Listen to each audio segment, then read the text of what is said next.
রোগটা? অ্যাঙ্কুলার স্পন্ডিলোসিস এটা হচ্ছে আমাদের সেক্রোইলিক জয়েন্ট থেকে সমস্যাটা আমাদের স্টার্ট হয়, মানে হিপ জয়েন্ট থেকে প্রবলেমটা স্টার্ট হয়, সেখান থেকে স্টার্ট হয়ে আমাদের পুরো স্পাইনটাকে আমাদের অ্যাটাক করে নেয়। এই রোগটাকে প্রোগ্রেসিভ রোগ বলা হয়েছে, মানে এই রোগটা এক জায়গায় বসে থাকে না, আমাদের গোটা শরীর স্পাইন যেটা রয়েছে, স্পাইনে 33টা যে হাড়গুলো রয়েছে সমস্ত জয়েন্টসকে কিন্তু ইনভলভ করে নেয়। স্পাইনে আমাদের ভার্টিব্রা মাঝখানে আমাদের একটু গ্যাপ রয়েছে, সেই জন্য আমরা ফ্লেক্সিবিলিটি রয়েছে, ঘাড় ঘোরাতে পারি, মানে ওঠা বসা করতে পারি আমরা। তো অ্যাঙ্কুলাইজিং যখন হয়ে যায় তখন আমাদের এই প্রবলেমগুলো আমরা দেখে যাই, যেটা যে গ্যাপিংগুলো থাকে সেটা ক্যালসিফাইড হয়ে যায় গ্যাপগুলো। তো আলটিমেটলি আমরা উঠা বসা করতে বা ঘাড় ঘোরাতে এটা আমাদের অনেক কষ্টদায়ক সমস্যা হয়ে যায়। এটা কেন হয়? এটা মডার্ন, অ্যাকর্ডিং টু মডার্ন এটা অটো ইমিউন ডিজিজ বলা হয়েছে। আর আয়ুর্বেদ এটা বলছে আমাদের শরীরে যখন বাত বাড়ে তখন আস্থি আর মজ্জাকে কিন্তু কি এফেক্ট করে, তখন আমাদের শরীরে এই রোগটা তৈরি হয়।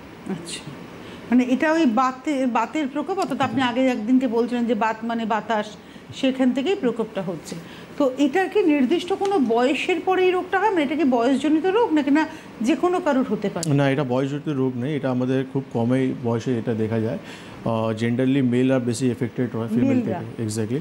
আর এই রোগটা আমাদের খুবই কম বয়স থেকে দেখা যায়, যেমন 18 বছর, 19 বছর, 20 বছর, এই বয়স থেকে আমাদের দেখা যায়।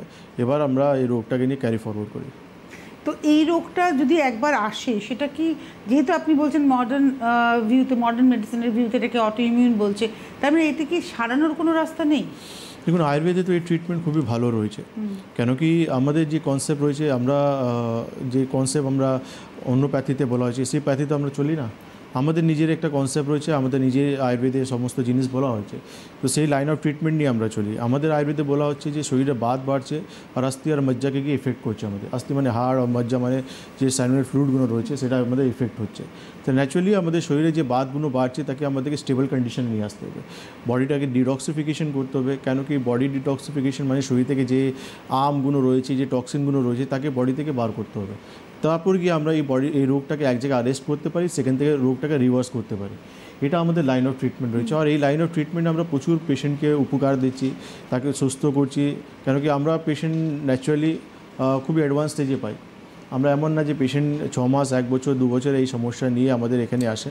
আমরা দেখি পেশেন্ট যখন সব জায়গায় ঘুরে হারিয়ে গেছে বা হিপ রিপ্লেসমেন্ট বা ইঞ্জেকশনের কথা বলা হয়, তখন আলটিমেটলি পেশেন্ট সুইচ করে যে ঠিক আছে অন্য কিছু প্যাথি ট্রাই করে দেখি। তখন সেখানে যখন আমাদের এখানে পেশেন্টরা আসে, তো মেডিকেশন আর পঞ্চকর্মা থেরাপিতে আমরা পেশেন্টকে অনেক ইমপ্রুভ দিই। Without pain killer, without injection patient বলে হ্যাঁ আমি আগের থেকে অনেক সুস্থ হয়েছি। এবারে আমার যেটা প্রশ্ন, এই যে অ্যাঙ্কুলাইজিং স্পন্ডিলোসিস, এক্ষেত্রে আপনি বলছেন ঘাড় ঘোরানোর সমস্যা, আর কি কি সমস্যা হতে পারে? মানে এটার সঙ্গে আর কি কি প্রবলেম রিলেটেড? দেখুন, অ্যাঙ্কুলাইজিং স্পন্ডিলোসিসে কিছু লক্ষণ রয়েছে যেটা দেখার পর আমরা বলতে পারি যে পেশেন্ট মোস্ট প্রবাবলি অ্যাঙ্কুলাইজিং দিকে যাচ্ছে। যেমন আমাদের বাটাকে বা হিপে আমাদের পেন হয় পেশেন্টের, উঠা বসা করতে গেলে একটু সমস্যা হয় পেশেন্টের, পেশেন্ট সামনের দিকে একটু ঝুঁকে যায়, চোখ লাল হয়ে যায় যাকে ইউভাইটিস আমরা বলি, নিঃশ্বাস নিতে সমস্যা হয়। কেন এই রোগটা আস্তে আস্তে আমাদের যে মানে চেস্টে যে রিবসগুলো রয়েছে, হাড়গুলো তাকে ইনভলভ করে নেয়। তো নিঃশ্বাস নিতে পেশেন্টের সমস্যা হয়, হিমোগ্লোবিন কমে যায়, স্কিনের সমস্যা আসে পেশেন্টের, পেটের সমস্যা হয়, পেটে ব্যথা হয় বা লুজ টুল হয় পেশেন্টের। এইসব সমস্যা দেখার পর আমরা যখন এক্সরে রিপোর্ট বা ব্লাড পরীক্ষা করি তখন কনফার্ম করি যে patient is suffering from ankylosing spondylitis. তো এটার ট্রিটমেন্টের ক্ষেত্রে প্রথম স্টেপটা কি? এই রোগে প্রথম স্টেপ যেটা আমাদের আয়ুর্বেদে বলা হয়েছে, যেটা নিদান পরিভর্জন। পেশেন্টকে এটা জানা দরকার যে কোন কোন কারণের জন্য আমাদের শরীরে বাত বাড়ছে, কোন ভুল লাইফস্টাইলের জন্য আমার শরীরে বাত বাড়ছে, সেটা আমাদের কিন্তু আমার প্রোটোকলে আমাকে ফলো আপ করতে হবে বাড়িতে। তবে এটা লাইফস্টাইল ডিসম্যানেজমেন্টের একটা রোগ বলা যেতে পারে। হতে পারে, কেন আপনার শরীরে সমস্যা এসে গেছে, বাতের সমস্যা এসে গেছে, এবার আপনি যখন জানবেন না যে বাত কেন বাড়ছে আর আপনি সেই ভুলগুলো বাড়িতে করবেন, তো আলটিমেটলি সেই বাতটা আপনার শরীরে বাড়তেই থাকবে। কেন কি বাড়ার কারণ যেটা বা রোগ অ্যাডভান্স হচ্ছে কারণটা আপনি যখন দেখছেন আপনার প্রাইমারি যে সমস্যা স্টার্ট হয়েছিল সেটা শুধু কোমর পর্যন্তই ছিল। এবার যখন যত দিন যাবে আস্তে আস্তে যত গ্যাপিংগুলো রয়েছে ভার্টিব্রাতে, সমস্ত গ্যাপিংগুলো কিন্তু এফেক্ট হতে আরম্ভ করে দেবে।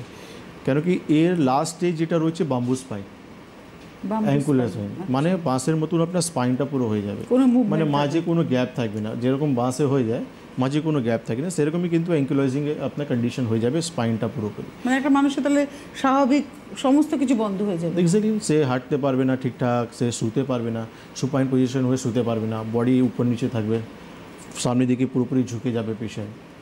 এইসব পেশেন্টকে তো আমরা ট্রিট করছি। এই আপনি কত ওয়ার্স্ট কন্ডিশনে ট্রিট করেছেন? দেখুন, আমি ওয়ার্স কন্ডিশন এখন আমার কাছে চেম্বারে এখন ফিমেল পেশেন্ট রয়েছে, বয়স খুবই কম, তার বয়স আই থিঙ্ক 20 বছর বয়স হয়েছে।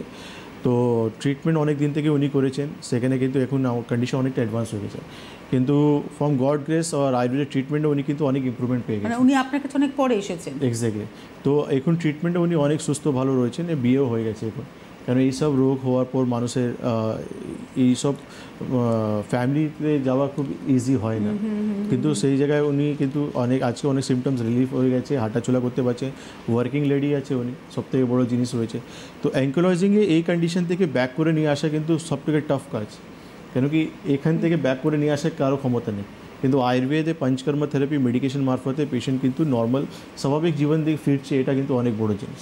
ভারতীয় আয়ুর্বেদ হচ্ছে সব থেকে প্রাচীন, এবং তারা যখন এই ব্যাপারটায় বলে গেছেন, তারপরে সেখানে ডেফিনেটলি চিকিৎসা রয়েছে। তো নিদান পরিবর্তনের পাশাপাশি আর কি দরকার? এর সঙ্গে আমাদের শোধন অ্যান্ড শমন, মানে শোধন মানে হচ্ছে ডিটক্সিফিকেশন, পঞ্চকর্ম থেরাপি। কেন কি বডিতে যত আমাদের টক্সিন অ্যাকুমুলেট হবে তত আমার শরীরে রোগ বাড়বে, তো ডিটক্সিফিকেশন খুব আমাদের দরকার। এক ধরনের আপনি বলতে পারেন সার্ভিসিং, যে বডিটাকে আমাদের করা উচিত। যত বয়স বাড়ে আমাদের অর্গানসের বয়স বাড়ে, আমাদের হাড়ের কিন্তু ইফেক্ট আসে, স্কিনে, ব্রেনে। এই জন্য দেখবেন আপনি বয়স রিলেটেড অনেক রোগ হয়ে গেছে। একটা বয়সের পর আমরা পার্কিনসন দেখতে পাবো, একটা বয়সের পর অস্টিওআর্থ্রাইটিস দেখতে পাবো, একটা বয়সের পর আমরা ডিমেনশিয়া সমস্যা, মানে স্মৃতিশক্তি কমে যাচ্ছে, ব্রেন সার্কুলেশন কমে যাচ্ছে। তো নর্মালি আমরা সব শুনতে পাই যে এটা বয়স রিলেটেড সমস্যা, কিন্তু যারা এই পঞ্চকর্মা, যোগা, প্রাণায়াম যারা ফলো আপ করছে তাদের কিন্তু এই সমস্যাগুলো আসছে। বয়স বাড়ছে কিন্তু তারা অনেক ইয়াং থাকে। এক্স্যাক্টলি, ইন্টারনাল অর্গানরা সবরা ফ্রেশ থাকে, মানে সবসময় অ্যাক্টিভ আছে। যারা কিন্তু 24/7 কাজ করছে আপনার অর্গানরা, তারা কিন্তু যখন ডিটক্সিফিকেশন হচ্ছে তারা কিন্তু অনেকটা রিলিজ পাচ্ছে, টক্সিনগুলো থেকে অনেকটাই রিলিফ হয়ে যাচ্ছে, তো তারা নিজেরা অনেকটা ফ্রেশভাবে কাজ করতে পারছে।